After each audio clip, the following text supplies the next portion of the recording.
वहीं मिल्कीपुर उपचुनाव में बीजेपी की जीत पर अखिलेश यादव का तंज। लोकसभा में अयोध्या में हुई पीडीए की सच्ची विजयी, अखिलेश यादव का कहना है विधानसभा की झूठी जीत पर कई गुना भारी है और हमेशा रहेगी। तो जिस तरीके से मिल्कीपुर सीट सपा के हाथ से गई, बीजेपी की जीत हुई, अखिलेश यादव ने तंज कसा है। लोकसभा में अयोध्या में हुई पीडीए की सच्ची विजय विधानसभा की झूठी जीत पर कई गुना भारी है और हमेशा रहेगी, ये कहना है अखिलेश यादव का। लेकिन वही मिल्कीपुर सीट भी बीजेपी जिस तरीके से अपने खाते में डाली, इसे लेकर बेहद उत्साहित बीजेपी कार्यकर्ता भी।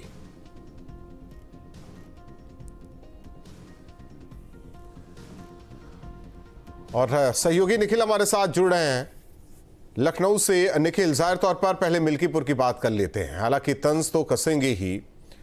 समाजवादी पार्टी के राष्ट्रीय अध्यक्ष अखिलेश यादव 24 की तुलना उन्होंने कर दी इस उपचुनाव की कि ये झूठी जीत है, इस पर जश्न मनाए। लेकिन सवाल यही है कि जब 24 का चुनाव हुआ, सीट थी तो फैजाबाद की, लेकिन उसे अयोध्या के नाम से हर जगह बताया गया। यहां तक कि अखिलेश यादव किस तरीके से हाथ पकड़कर लगातार अवधेश प्रसाद का चलते रहे। कई मीडिया इंटरव्यू में भी ये बातें निकलकर सामने आई, अवध के अवधेश। तो लोगों को लगा होगा भाई अयोध्या को लेकर ऐसी बातें क्यों की जा रही है। सबसे पहले आपको भाजपा कार्यालय की तस्वीरें दिखाते हैं। जश्न का माहौल है, आतिशबाजी हो रही है। अभी थोड़ी देर पहले भारतीय जनता पार्टी के प्रदेश अध्यक्ष पहुंचे हुए थे।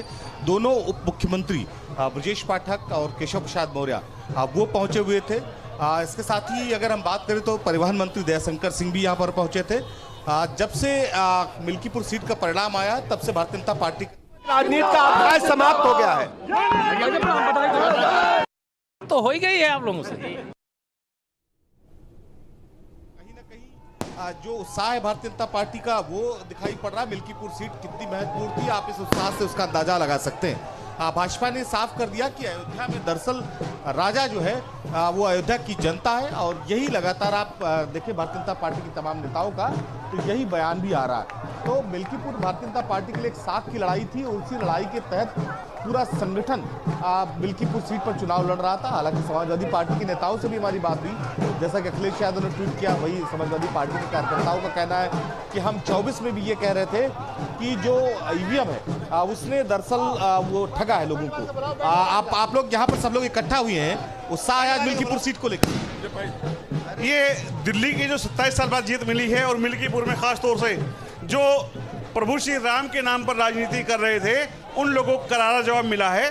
और राम, भगवान श्री राम वहाँ के नरेश है, कोई सांसद नहीं हो सकता, ये लोगों ने बताने का काम किया है। तो ये आप देखिए पूरी भाजपा की जो टीम है वो यहाँ पर आपको उत्साहित दिखेगी।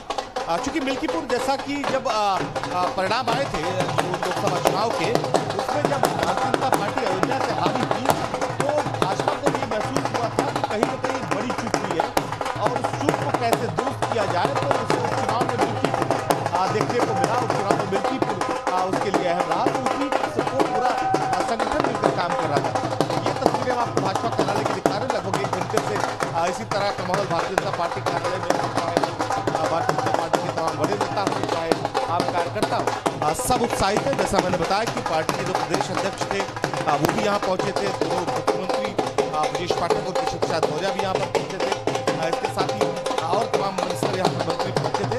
तो वो जो उत्साह है वो कम से कम दिखाई पड़ रहा है। दूसरा असर यहाँ कम से कम उत्साह का दिल्ली के चुनाव को लेकर भी है। भाई दिल्ली के चुनाव में बड़े लंबे समय बाद भाजपा को सफलता मिली है। सटा हुआ राज्य उत्तर प्रदेश से, उत्तर प्रदेश के बहुत सारे लोग हैं जो दिल्ली में रहते हैं। तो वो एक जो समीकरण कम से कम यूपी की मिल्कीपुर सीट और जो दिल्ली की सीटों पर भारतीय जनता पार्टी को जो बढ़त मिली, जो जीत मिली है, उसकी तस्वीर यहाँ पर दिखाई पड़ रही है। जी निखिल, अगर बात करें जिस तरीके से दिल्ली की भी बात करते हैं, दिल्ली का प्राचीन नाम इंद्रप्रस्थ भी है और इसे महाभारत से जोड़ते हैं। अयोध्या तो अपने आप में है ही। सवाल इस बात को लेकर आप समझ रहे हैं, मेरा तात्पर्य क्या है। हिंदू वोटर आए हैं साथ में, उन्होंने बता दिया कि आप श्री राम के अलावा आप किसी और को बता रहे थे, अवध का अवधेश।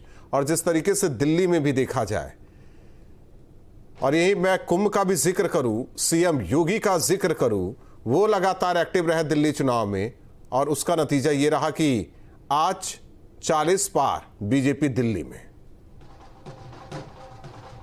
बिल्कुल, निश्चित तौर पर जो पार्टी की रणनीति थी उसका असर भी दिखाई पड़ा और शायद यही वजह है कि दिल्ली में इतनी बड़ी जीत भारतीय जनता पार्टी को मिली। और जहां तक मिल्कीपुर की आप बात कर रहे हैं, मिल्कीपुर में समाजवादी पार्टी को चुनाव जीतने के बाद इस तरह के बयान आए थे, उस बयानों को देखते हुए जनता के बीच में नाराजगी चुनाव में दिखाई पड़ी। आप देखिए, अगर मिल्कीपुर चुनाव के परिणाम को आप अगर देखें तो उसमें जो जातीय समीकरण जिसके आधार पर मिल्कीपुर में हम तय होती है वो आपको पूरी तरह से खत्म होती दिखाई पड़ेगी। तो साथ ही जातीय बंधन टूट गए। और निखिल, संभव हो तो लोगों से बातचीत भी करते रहिए, क्योंकि कई महिला कार्यकर्ता भी हैं और कहते हैं कि बीजेपी की जीत में महिला वोटर्स की अहम भूमिका होती है।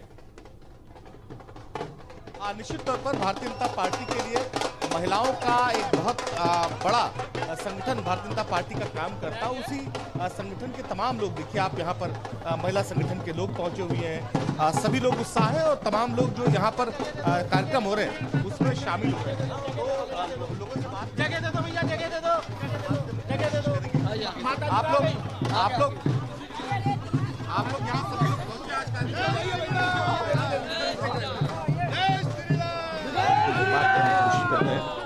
तो अभी जो संख्या है लोगों की भाजपा कार्यालय में उसी तरह से उत्साहित है।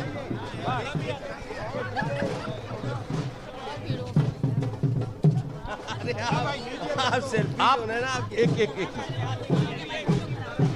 भीड़ बहुत है, कोशिश करेंगे महिलाओं से बात करने की। ठीक है, कोई बहुत नहीं है, चूंकि उत्साह है, उत्साह का माहौल है और उसी उत्साह का नतीजा है कि सभी अपने अपने जो उत्साह है उस पर व्यस्त है।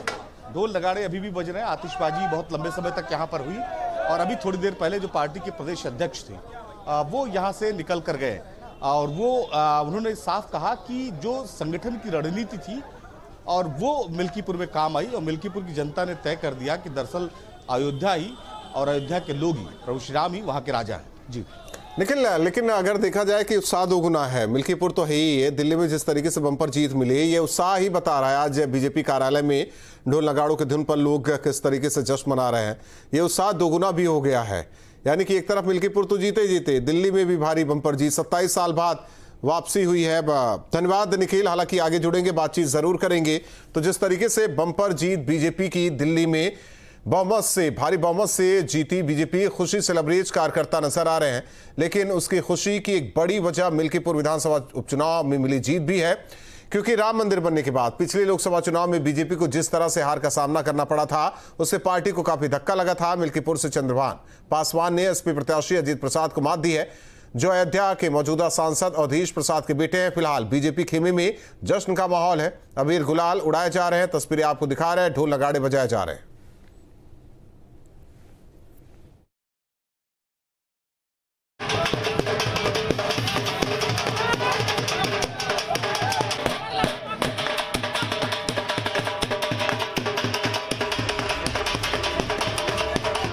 अयोध्या के मिल्कीपुर विधानसभा सीट पर बीजेपी ने बम्पर जीत के जरिए 2024 के लोकसभा चुनाव में मिली अयोध्या और चित्रकूट की हार का बदला ले लिया है।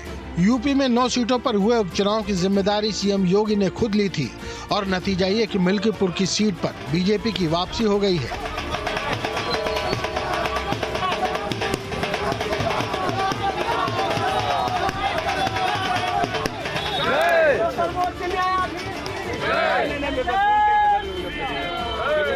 यही वजह है कि जीत की खुशी से लबरेज चंद्रभान पासवान न तो मोदी और योगी को धन्यवाद देना भूले और न ही अपने आराध्य भगवान का आशीर्वाद लेना भूले। बहुत बहुत धन्यवाद देते हैं सबसे पहले मैं मिल्कीपुर की देवतुल्य मतदाता जनता को, जिन्होंने अपने भाई को, बेटे को स्वीकारा और देश के यशस्वी प्रधानमंत्री और योगी आदित्यनाथ जी के कुशल नेतृत्व में और उनके कार्यकाल से लोग संतुष्ट थे और हम लोग सरकार द्वारा जो भी जन कल्याणकारी योजनाएं चलाई जा रही थी हम लोग उसे जन जन तक पहुंचाने का काम किया।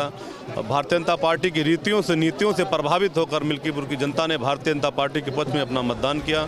योगी सरकार के कैबिनेट मंत्री मानते हैं कि 2017 के बाद से योगी सरकार ने जो विकास किया है ये जीत उसी को समर्पित है।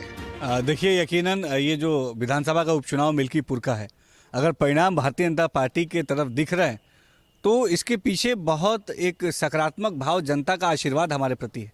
जिस तरीके से 2017 से लेकर अब तक हमारी उत्तर प्रदेश की योगी सरकार ने प्रधानमंत्री मोदी जी के लीडरशिप में उत्तर प्रदेश के सर्वांगीण विकास के लिए काम किया, ये जीत उस विकास को समर्पित है। कैबिनेट मंत्री धर्मवीर प्रजापति भी मानते हैं कि विपक्ष केवल ट्वीट करना जानता है, जबकि बीजेपी धरातल पर काम करती है, जिसका परिणाम है वहाँ मिल्कीपुर में भी जनता ने समझ लिया था। जनता लोकसभा के चुनाव में आरक्षण और संविधान के बहकावे में आ गई थी, लेकिन जनता जब जान चुकी थी कि ये सब फालतू की बातें थी, जनता अब जान चुकी थी और इसलिए मन बना लिया था कि हम भाजपा के साथ रहेंगे। उधर अपने बेटे की हार से मायूस अयोध्या के सांसद अवधेश प्रसाद आरोप लगा रहे हैं कि चुनाव में बीजेपी ने काफी धांधली की थी। ऐसा है, यूँ तो भारतीय जनता पार्टी ने मतदान के दिन नंगा नाच करा और जो चुनाव लगाए गए थे अधिकारी कर्मचारी, वो भारतीय जनता पार्टी के दफ्तर से लगाए गए थे, जिसकी सूचना, जिसकी शिकायत चुनाव आयोग को हमने दिया था, लेकिन कुछ नहीं, सब सरकार के दबाव में काम किया है और पूरी बड़े पैमाने में लूटपाट की है। उसका सबूत है, एक एक वोट भारतीय जनता पार्टी के गुंडों ने 15, 20, 50 वोट डाले हैं। हालांकि चंद्रमान पासवान का कहना है कि चुनाव निष्पक्ष हुए थे, ये विपक्ष की हताशा है। वो उनकी हताशा है।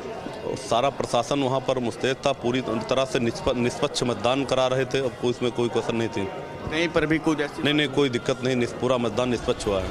यूपी सरकार में बीजेपी के सहयोगी ओपी राजभर भी बयान देने से नहीं चुके।